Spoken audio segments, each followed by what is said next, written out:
सभी को नमस्कार। आवाज आ रही है मेरी? हाँ जी, आ रही है। नमस्ते जी। चलिए, बहुत बढ़िया। तो आज का सेशन शुरू। नमस्कार सर। जी नमस्कार नमस्कार। नमस्ते सर। नमस्कार जी, सभी को नमस्कार। आज एक्चुअली थोड़ा सा लेट हो गया, कुछ घरेलू काम था, उसी चक्कर में 10 मिनट लेट हो गया। आज बहुत अच्छा लगा देख के, बहुत सारे लोग पहली बार जुड़े हुए हैं हमारे साथ। इसमें काफ़ी सारे लोग हैं जो पहली बार जुड़े हैं, और साथ में एक और ख़ास बात है, आज सन्नी जी हमारे साथ है। सन्नी जी जो जल्द आराम में फायर कपिंग का जो सेशन है वो आपने करवाया है ना?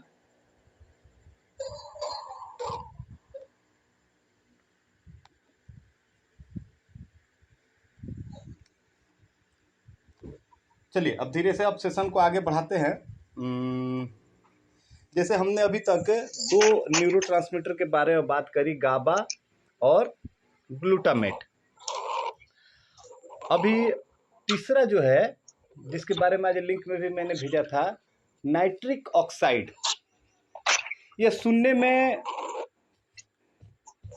जीव विज्ञान का कम और रसायन विज्ञान का ज़्यादा चीज़ लग रहा, मतलब ये केमिस्ट्री का एक चीज़ है, और इसीलिए इसको मेडिकल टर्म में मिराकल मॉलिक्यूल कहा जाता है। मिराकल मतलब जादुई, मॉलिक्यूल मतलब अणु।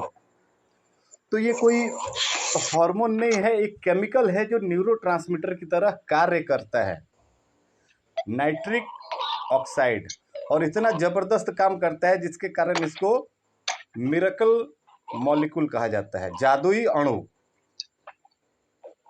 तो सबसे पहले यही समझ लेते हैं कि ये काम करता क्या है। तो ये ब्लड प्रेशर को घटाने का काम करता है, ठीक है। अभी नाम से ही लग रहा है, इसका नाम है नाइट्रिक ऑक्साइड। समझ में आया? ये नाम से ही पता चल रहा है कि इसका जो नेचर है, स्वभाव जो है, वो एसिडिक है। यह एसिडिक स्वभाव का होता है, इसलिए एसिड बढ़ने पे जो जो सिम्टम्स हमारे बॉडी के अंदर दिखते हैं वो नाइट्रिक ऑक्साइड के बढ़ने के कारण भी दिखते हैं। क्योंकि नाइट्रिक ऑक्साइड जो है ये एक बहुत, इसको फ्रेजाइल मॉलिक्यूल कहते हैं। फ्रेजाइल मतलब जो क्षण भंगुर होता है, थोड़ी देर में ही चेंज होकर दूसरा कुछ बन जाएगा। तो यह नाइट्रिक ऑक्साइड जो है ये बहुत जल्दी नाइट्रिक एसिड में बदल जाता है, इसलिए यह एसिडिक नेचर का है। ठीक है, इतना समझ में आया होगा। ये थोड़ा सा भारी लगेगा, ये केमिस्ट्री का विषय है। अभी केमिस्ट्री पढ़ना रहता तो हम लोग न्यूरोथेरेपी थोड़े करते हैं। हाँ, ह्यूमन एनाटॉमी फिजियोलॉजी के बारे में कोई भी बात हो तो तुरंत समझ में आती है, लेकिन फिर भी ये आवश्यक है समझना, इसलिए मैं कोशिश कर रहा हूँ कि थोड़ा इसको आसान लैंग्वेज में समझा सकूँ। तो चूंकि यह एसिडिक नेचर का है, एसिड का काम क्या है? बीपी को घटाना। तो यह बीपी को घटाता है। अगर ये सही मात्रा में है तो यह हमारे फिजिकल परफॉर्मेंस को बढ़ाता है। अभी ये फिजिकल परफॉर्मेंस क्या चीज़ है? सपोज हमारे घर में हम 4 भाई हैं, चारों एक ही तरह का खाना खाते हैं, एक ही तरह का फिजिकल वर्क करते हैं, और हमने 1 किलोमीटर की रेस लगाई, तो ऐसा जरूरी थोड़ा है कि सभी साथ में ही पहुंचेंगे। कोई पहले पहुंचेगा, कोई सेकंड आएगा, कोई थर्ड आएगा, कोई फोर्थ आएगा। हो सकता है सबसे अधिक उम्र का हूं तो मैं ही लास्ट आऊं। तो मैं क्यों लास्ट आऊंगा? क्योंकि मेरे अंदर नाइट्रिक ऑक्साइड कम है, और यहीं से पता चलता है कि उम्र बढ़ने के साथ साथ नाइट्रिक ऑक्साइड का लेवल जो है वो कम होते जाता है। तो अभी जो सबसे छोटा भाई है मेरा, मान के चलिए 26-27 साल का है, तो उसके अंदर नाइट्रिक ऑक्साइड बहुत ज़्यादा मात्रा में है। तो मैं जल्दी थक जाऊंगा, लेकिन वो जल्दी नहीं थकेगा। क्यों? क्योंकि इसकी फिजिकल परफॉर्मेंस जो है मेरे से कई गुना ज़्यादा है। तो फिजिकल परफॉर्मेंस जो है वो नाइट्रिक ऑक्साइड पे ही डिपेंड करता है। अभी फिजिकल परफॉर्मेंस में सिर्फ दौड़ना, भागना, खेलना, पेड़ पे चढ़ना, तैरना यही नहीं, इवन हम लोग हस्बैंड वाइफ जब इंटरकोर्स करते हैं, सेक्सुअल परफॉर्मेंस जो होता है वो भी फिजिकल परफॉर्मेंस में आता है। तो अगर NO2 की कमी हो जाए तो या तो पुरुषों में इरेक्टाइल डिसफंक्शन हो जाएगा या फिर प्री मैच्योर इजैकुलेशन हो जाएगा। एक तो पहला है इरेक्टाइल डिसफंक्शन, मतलब कि टाइटनेस नहीं मिलेगी, और प्री मैच्योर इजैकुलेशन मतलब जो परफॉर्मेंस 3 से 5 मिनट का होना था वो 1 से 1.5 मिनट में हो जाएगा, मतलब फिजिकल परफॉर्मेंस घट गया। तो इस तरह के केसेस को जब भी आप ट्रीट करते हैं तो उसमें NO मतलब नाइट्रिक ऑक्साइड का जरूर ध्यान रखिएगा। इसका भी बहुत बड़ा प्रभाव होता है हमारे फिजिकल परफॉर्मेंस का। और जैसा कि मैंने बताया कि उम्र के साथ साथ धीरे धीरे अगर हमने ध्यान नहीं रखा तो हमारे अंदर नाइट्रिक ऑक्साइड कम होने लगता है। सबसे बड़ी बात कि यह न्यूरोट्रांसमीटर के ऊपर न्यूरोट्रांसमीटर की तरह काम करता है, लेकिन इसमें एक खास बात है, जितने भी न्यूरोट्रांसमीटर हैं हमारे ब्रेन में बनते हैं और शरीर के अलग अलग हिस्सों में काम करते हैं। नाइट्रिक ऑक्साइड एक ऐसा है जो हमारे ब्लड में बनता है और यह ब्रेन के लिए काम करता है। बाकी कोई भी न्यूरोट्रांसमीटर ब्रेन के लिए नहीं काम करता है, उनका अलग अलग फंक्शन है, लेकिन नाइट्रिक ऑक्साइड जो है यह ब्रेन के लिए काम करता है या ब्रेन के फंक्शन को भी इम्प्रूव करता है। जो मैंने बताया कि ये उम्र के साथ साथ कम होते जाता है, तो एक पर्टिकुलर एज के बाद हमें अपने डाइट में कुछ चीज़ें शामिल करना चाहिए। या पर्टिकुलर एज मतलब कितना, तो यदि आप 30 प्लस हैं, चाहे आप मेल हैं या फीमेल है, इससे कोई फर्क नहीं पड़ता है। अगर आप 30 प्लस हैं। सर आवाज कट गई। आवाज नहीं आ रही है मेरी? नहीं, कितनी देर से नहीं आ रही। अभी आ रही है ना? जी सर, बिल्कुल आ रही। तो जो मैंने बताया कि यह फिजिकल परफॉर्मेंस को बढ़ाता है और ब्रेन फंक्शन को भी इम्प्रूव करता है, हार्ट रेट को बैलेंस करके रखता है। मतलब कि हमारे शरीर में जितने मुख्य अंग हैं, जैसे क्या है, brain, lungs, heart, liver, pancreas, intestine, kidney, इन सभी के कार्य को इम्प्रूव करने में नाइट्रिक ऑक्साइड का हाथ है। अगर नाइट्रिक ऑक्साइड का लेवल कम हो जाए तो इन सबके फंक्शन में या किसी एक के फंक्शन में कुछ ना कुछ कमी आ जाएगी। तो हमें 30 की उम्र के बाद अपने भोजन में कुछ खास चीज़ों को ऐड करना चाहिए। जैसे सबसे पहला हो गया है बीट रूट अर्थात चुकंदर। चुकंदर को आप कैसे ले सकते हैं? चुकंदर को आप जूस के रूप में ले सकते हैं, आप सैलेड के रूप में ले सकते हैं, उसका स्मूदी बना सकते हैं या उसकी सब्जी भी बना सकते हैं। ये चारों तरीके से आप यूज़ कर सकते हैं, डोंट वरी, जैसे भी यूज़ करो। लेकिन 30 की उम्र के बाद कोशिश करें कि हफ्ते में एक दिन कम से कम, एज बढ़ने के साथ साथ 50 से ऊपर के हो गए तो हफ्ते में 2 दिन या 3 दिन भी सेवन करें, लेकिन मिनिमम हफ्ते में एक दिन बीट रूट का सेवन अवश्य करें। ये बीट रूट करता क्या है? ये नाइट्रिक ऑक्साइड को तो बढ़ाता ही है। अब जब नाइट्रिक ऑक्साइड को बढ़ाएगा तो बीपी अपने आप नॉर्मल पे, लो पे आना शुरू हो जाएगा, हमारे फिजिकल परफॉर्मेंस को बढ़ाएगा, लंग्स के फंक्शन को इम्प्रूव करेगा, लीवर को डिटॉक्स करता है और इन सभी के साथ साथ हीमोग्लोबिन बनाने में भी सहायता करता है। ये इतने सारे काम हैं बीट रूट के, इसलिए 30 की उम्र के बाद हमें हफ्ते में एक दिन इसका सेवन अवश्य करना चाहिए। इसके अलावा सेकंड चीज़ है गार्लिक, लहसुन। इसके बारे में एक खास चीज़ बताऊंगा आपको, जो मेरा दावा है कि आज के पहले आपने ऐसा वर्ड कोई सुना ही नहीं होगा। ऐसा एक चीज़ मैं अभी बताने जा रहा हूँ। लहसुन, लहसुन भी नाइट्रिक ऑक्साइड के लेवल को बढ़ाने का काम करता है। नाइट्रिक ऑक्साइड अगर बढ़ा हुआ रहेगा शरीर में तो वो कोलेस्ट्रॉल को कम करके रखेगा, बेड कोलेस्ट्रॉल को, इम्यून सिस्टम को इम्प्रूव करेगा, मेटाबॉलिज्म को इम्प्रूव करेगा। इसलिए यह नाइट्रिक ऑक्साइड का फॉर्मूला जो है वेट लॉस में भी बहुत अच्छा काम करता है।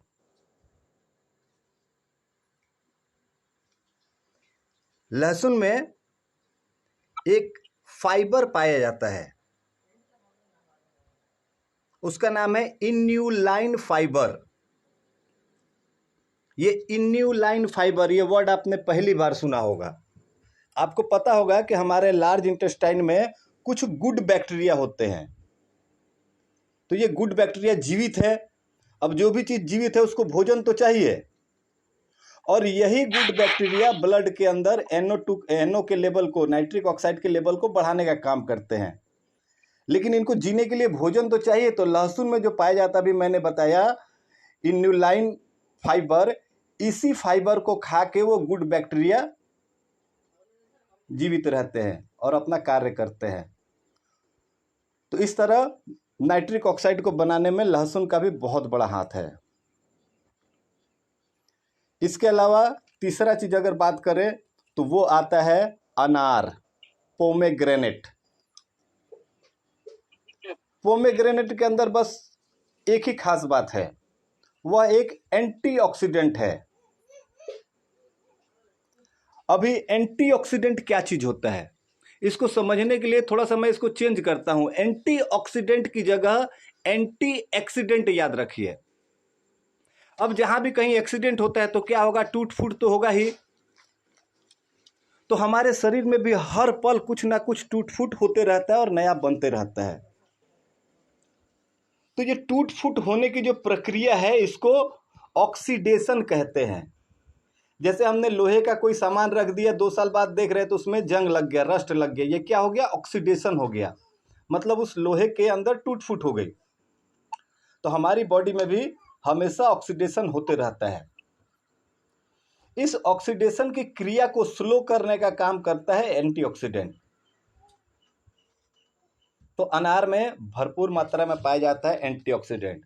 तो सिर्फ नाइट्रिक ऑक्साइड के लिए नहीं, ओवरऑल पूरी बॉडी के जितने भी ऑर्गन्स, मेजर ऑर्गन्स है, सबके अंदर टूट फूट की प्रक्रिया को धीरे करता है और जिसके कारण उनका परफॉर्मेंस धीरे धीरे इंप्रूव होता है। चौथा चीज अगर बात करें तो कोई भी गाढ़े रंग की, गाढ़े हरे रंग का कोई पत्ता वाला सब्जी है, जैसे पालक है, धनिया है, मेथी है, इनमें भी नाइट्रिक ऑक्साइड के मेटाबॉलिज्म के लिए एसेंशियल केमिकल्स है। हाँ, कैबेज में भी है, पत्ता गोभी में भी है। लेकिन पत्ता गोभी जब आप मार्केट में खरीदने जाते हैं तो आपने ध्यान दिया होगा, 2 तरह की पत्ता गोभी मिलती है। एक जो होता है बिल्कुल ग्रीन कलर का होता है और एक जो होता है बिल्कुल व्हाइट कलर का होता है। तो जो ग्रीन कलर वाला है उसमें नाइट्रिक ऑक्साइड है, सफ़ेद वाला में नहीं है। इसके अलावा बच्चे या हम बड़े भी जो चॉकलेट खाते हैं, चॉकलेट मतलब ये 1-2 रुपए वाली नहीं, जैसे 5 रुपए की मान लीजिए वो डेयरी मिल्क आ गया, चाहे 5 स्टार क्या क्या होता है, जिसमें एक्चुअली कोको वाला चॉकलेट होता है। तो अगर दिन भर में लिमिटेड मात्रा में अगर चॉकलेट का सेवन करते हैं, लिमिटेड मात्रा मतलब 30 ग्राम से ज़्यादा नहीं, 30 ग्राम तक बस सेवन करते हैं, तो वो भी नाइट्रिक ऑक्साइड के लिए बहुत फ़ायदेमंद होता है। इसके अलावा नट्स वगैरह हैं, कोई भी खट्टा फल है, तरबूज है और प्याज, इनमें भी नाइट्रिक ऑक्साइड भरपूर मात्रा में मिलता है। थोड़ा सा इसके फंक्शन को समझने के लिए, जैसे है कि ये हार्ट के लिए काम करता है, ब्रेन के लिए काम करता है, कैसे काम करता है, कैसे उनके स्वास्थ्य का ध्यान रखता है। तो हमारे बॉडी के अंदर जो ब्लड वेसल्स है जिसमें आर्टरीज भी है और वेन्स भी है। अब ये भी एक नई बात बता रहा हूँ, कहीं शायद आपने पढ़ा भी नहीं होगा। जो भी मेन आर्टरीज या वेन होते हैं, जो नसें होती हैं एक पाइपलाइन की तरह, वो पाइपलाइन जो होता है वो 7 लेयर में बना हुआ रहता है, 7 लेयर्स होते हैं। ये शायद आज के पहले आपको नहीं पता होगा, कहीं इसको नोट डाउन भी करके रखिएगा। ये 7 परतों में जो सबसे लास्ट वाला परत जो है, जो डायरेक्ट ब्लड के टच में रहता है, उसको एंडोथेलियम कहते हैं। क्या कहते हैं? एंडोथेलियम, 7वां जो परत है।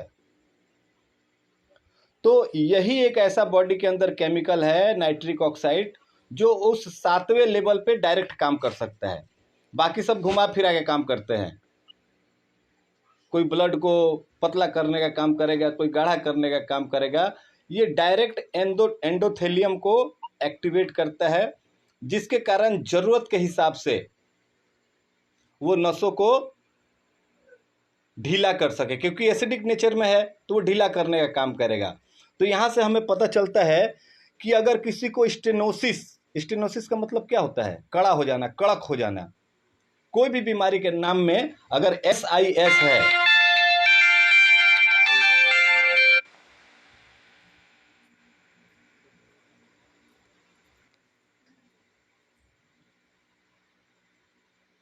चलिए आवाज आ रही है मेरी अभी? बीच में चली गई थी। हाँ, ये हर रोज का पंगा है सर। वो तो आप लोग को भी अभी तक वाकिफ हो जाना चाहिए कि हमारा सेशन होगा तो बीच में फोन किसी न किसी का जरूर रहेगा। ये हर रोज सुबह शाम दोपहर हर रोज चलता है जब भी हमारा सेशन रहता है। तो खैर छोड़िए, ये एसिडिक नेचर में है। तो ये जो ब्लड के वेन्स है और आर्टरीज है, इनका जो 7वां लेयर है एंडोथेलियम, इसको डायरेक्ट एक्टिवेट करके उनको डायलेट कर सकता है, उनको फैला सकता है। तो इससे हमें पता चलता है कि जहाँ भी सिकुड़ने वाला बीमारी हो गया, जैसे कि फ्रोजन शोल्डर, क्या हुआ? कुछ चीज सिकुड़ गया है। Stenosis of mitral valve, heart के अंदर जो माइट्रल वाल्व है उसमें स्टेनोसिस हो गया, मतलब वो कड़क हो गया, उसका लचीलापन खत्म हो गया है। कई बार वेन्स और आर्टरीज में भी हो जाता है। Carpal tunnel syndrome, tarsal tunnel syndrome, ये सब क्या चीज है? इसमें कहीं ना कहीं कोई पाइपलाइन टाइट हो गया है। तो जहां भी टाइट होने वाला प्रॉब्लम आता है, उसके कारण कोई बीमारी राइज होती है, तो वहां पे हम नाइट्रिक ऑक्साइड का प्रयोग कर सकते हैं। है ना कमाल का केमिकल? सर इसमें एथेरोस्क्लेरोसिस, हाँ, एथेरोस्क्लेरोसिस में भी होता है। इवन एक तो होता है अंदर फ्लूइड बन जाते हैं ना, टाइट होने हाँ, का तरीका, उसमें भी क्या काम करेगा? एक जैसे स्पॉन्डिलाइटिस होता है कमर में या गर्दन में। कमर में हुआ तो लंबर हो गया, गर्दन में हुआ तो सर्वाइकल हो गया। तो अक्सर हम लोग देखते हैं स्पॉन्डिलाइटिस वो इन्फ्लेमेशन का है। लेकिन कभी कभी ये भी देखने को मिलता है स्पॉन्डिलोसिस, कई बार ये भी देखने को मिलता है स्पॉन्डिलिस्थेसिस। तीनों अलग अलग चीज है। लेकिन हम लोग क्या करते हैं, ओहो गर्दन का दिक्कत है ना, चलो बैठो, फॉर्मेडुला क्लॉकवाइज T1 T2 रामन दिए, मुख धोती कराया और लिटा करके दिया अनिल शर्मा, उसके बाद 125 DCC हो गया। नहीं, सभी में ये काम नहीं करेगा। ये कोई ब्रह्मास्त्र नहीं है कि चला देंगे तो इंसान तो मरेंगे। गाय, हाथी, शेर, सारे जानवर भी मर जाएंगे, पेड़ पौधे भी मर जाएंगे। ऐसा कोई हेल्थ सेक्टर में ऐसा कोई जादू नहीं होता है। एक चीज मैं हमेशा कहता हूं कि जहां लॉजिक होता है वहां मैजिक नहीं होता है, और जहां मैजिक है वहां पे लॉजिक नहीं होगा। तो हमें गुरुजी की बनाई हुई न्यूरोथेरेपी आज भी मैजिक की तरह लगती है। क्यों लगती है? क्योंकि उसके पीछे का लॉजिक समझने का हमने प्रयास नहीं किया। अभी जो हम लोग ये 1% बेटर का कॉन्सेप्ट अभी पिछले 4-5 दिनों से जब से शुरू हुआ है, यही चीज की, अब देखिए ट्रीटमेंट और फॉर्मूला तो सभी को पता है, लेकिन हमारे शरीर में चल क्या रहा है, हम बीमारी को पहचानेंगे कैसे, इन सब टॉपिक्स पे बात कर लेते हैं तो ज़्यादा अच्छा रहेगा। एक चीज़ और, जैसे मैंने बताया कि ये फेफड़ों के लिए भी काम करते हैं। इसका एक मस्त काम है, ये पल्मोनरी हाइपरटेंशन को कम करता है। अब ये पल्मोनरी हाइपरटेंशन क्या होता है? हाइपरटेंशन मतलब तो समझ में आ गया, प्रेशर बढ़ा हुआ है, हाइपर ज़्यादा हो गया है, क्या? टेंशन, तनाव। तो वहाँ पे कुछ चीज़ का दबाव बढ़ गया है। कहाँ पे बढ़ गया है? पल्मोनरी आप सभी ने सुना होगा, सभी ने पढ़ा भी होगा, लेकिन शायद अभी याद नहीं होगा कि पल्मोनरी क्या चीज है, कहाँ पे होता है।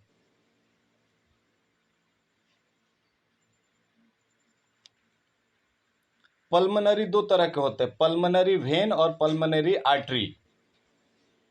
अभी देखिए, हार्ट हमारा जो है वो पूरे शरीर में खून को पंप करता है, वापस कलेक्ट करता है। इसका काम है भेजना और वापस लेना। उसमें से कुछ चेंज ये नहीं करवाता है। चेंज करने का काम कौन करता है? लंग्स करता है। उसमें से कार्बन डाइऑक्साइड ले लेता है और फिर से ऑक्सीजन डाल देता है। तो लंग्स ये काम करता है, तो लंग्स के पास ऑक्सीजन मतलब ब्लड जाएगा तभी ना करेगा। तो हार्ट से निकलने वाली वो रक्त नलिका जो फेफड़ों तक खून को ले जाती है, उसको पल्मोनरी आर्टरी कहते हैं। और वैसे ही फेफड़े में जाके जो खून जो है सब कार्बन डाइऑक्साइड निकल गया, उसमें ऑक्सीजन मिल गया, वापस वो हार्ट के पास जाएगा तभी हार्ट उसको पूरी बॉडी में भेजेगा ना। तो फेफड़े से जो वापस आता है हार्ट की तरफ लेकर के, उसको पल्मोनरी वेन कहते हैं। ले जाने वाला पल्मोनरी आर्टरी, ले आने वाला पल्मोनरी वेन। तो इनके अंदर का जो तनाव है ना, कुछ कुछ बीमारियों में इनके अंदर मतलब तनाव आ जाता है, चाहे इन्फ्लामेशन के कारण आ जाए, चाहे स्टेनोसिस के कारण आ जाए। जैसे बीमारियां क्या है, ब्रोंकाइटिस, इन्फ्लामेशन के कारण उनको सांस लेने में फेफड़े से जुड़ी हुई दिक्कत आने लगती है। फिर होता है अस्थमा। अस्थमा एक अलग वो रेस्पिरेटरी डिसऑर्डर है, एसिडिक डिसऑर्डर है, थोड़ा सा जेनेटिक डिसऑर्डर भी है, सीजनल डिसऑर्डर है, बहुत सारे चीज उसमें आ जाते हैं। तो मतलब सांस से जुड़ा हुआ कोई भी दिक्कत है या हार्ट से जुड़ा हुआ कोई भी दिक्कत है, तो वहां भी नाइट्रिक ऑक्साइड का बहुत जरूरत है। तो ये ब्रीफ में हमने समझा नाइट्रिक ऑक्साइड के बारे में, क्या होता है, कम हो जाएगा तो क्या होगा, क्या चीज खाएंगे तो भरपूर मात्रा में मिलेगा, सब कुछ हमने समझ लिया। सर हाँ कुंदन सर आपने बहुत अच्छे से बताया, सब कुछ हमको समझ में आ गया। लेकिन मेन बात है हमको पता भी चल गया कि हाँ भाई ये बंदे के अंदर नाइट्रिक ऑक्साइड कम है। लेकिन उसके लिए हम लोग न्यूरोथेरेपी में क्या करेंगे, कैसे इसको ठीक करेंगे? हमने तो बता दिया चलो अनार खाओ, लहसुन खाओ, लेकिन हम क्लिनिक में क्या करेंगे, ट्रीटमेंट क्या देंगे? ये सबसे ज्यादा आवश्यक चीज है।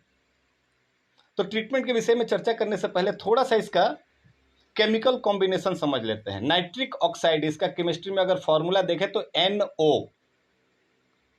अब नाम से ही दिख रहा है इसमें दो ही चीज है, नाइट्रोजन और ऑक्सीजन। तो ऑक्सीजन हम बॉडी में कैसे बढ़ा सकते हैं? ऑक्सीजन फार्मूला के द्वारा।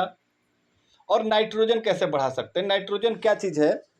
नाइट्रोजन जो है मेन केमिकल है प्रोटीन का, बिना नाइट्रोजन के प्रोटीन नहीं बन सकता है। तो प्रोटीन से जुड़ा हुआ कुछ भी विवाद होता है तो वहां पे हम लोग यूडीएफ ट्रीटमेंट का इस्तेमाल करते हैं। तो मतलब हमें ये समझ में आ गया कि N के लिए यूडीएफ करना है, O के लिए ऑक्सीजन करना है। तो हम फिर सोचेंगे इसके बारे में ना कि क्या कोई ऐसा फॉर्मूला है जिसमें यूडीएफ और ऑक्सीजन दोनों आता हो। तो हाँ, उसके लिए है जो एडवांस यूडीएफ फार्मूला है, जो एडवांस फार्मूला वाला 23-24 जो फार्मूला है, जो मैंने पीडीएफ भेजा है आप सभी को, उसमें देखिएगा एडवांस यूडीएफ ट्रीटमेंट है, जिसमें ऑक्सीजन ट्रीटमेंट भी है, पी हेपरिन भी है, किडनी क्लियर भी है और यूडीएफ भी है। तो कभी भी आपको समझ में आता है कि किसी मरीज के अंदर अगर आपको महसूस होता है कि हाँ हो सकता है इसके अंदर नाइट्रिक ऑक्साइड की कमी है, तो आप एडवांस यूडीएफ फार्मूला वहां पे प्रयोग कर सकते हैं। ठीक है, तो ये आज का छोटा सा सत्र था नाइट्रिक ऑक्साइड के ऊपर लेकर के। तो ये बेसिकली हमने 3 न्यूरोट्रांसमीटर्स के विषय में समझ लिया पिछले 4 दिनों में। कल फिर से चर्चा करेंगे एक और भी नया, तो नहीं कहूँगा, इससे आप सभी लोग परिचित है, सभी लोगों ने मतलब हर रोज कम से कम एक बार तो नाम सुनते ही होंगे, सेरोटोनिन और डोपामाइन। तो कल हम लोग प्रयास करेंगे, अगर दोनों न्यूरोट्रांसमीटर्स के बारे में अगर बात हो सके तो ठीक है, नहीं तो सेरोटोनिन तो कल कंप्लीट कर लेंगे, फिर डोपामाइन परसों के दिन हम लोग कंप्लीट कर लेंगे। तो मिलते हैं फिर कल सुबह 7 बजे टाइम पे। आप लोग ज्वाइन कर लिया कीजिए, हालांकि रिकॉर्डेड तो है, बाद में सुन सकते हैं। तो आज दोपहर 12 बजे के बाद ये वीडियो आपको यूट्यूब पे मिल जाएगी, मैं लिंक सेंड कर दूंगा। मिलते हैं कल के नए सेशन में, तब तक के लिए नमस्कार, जय हिंद।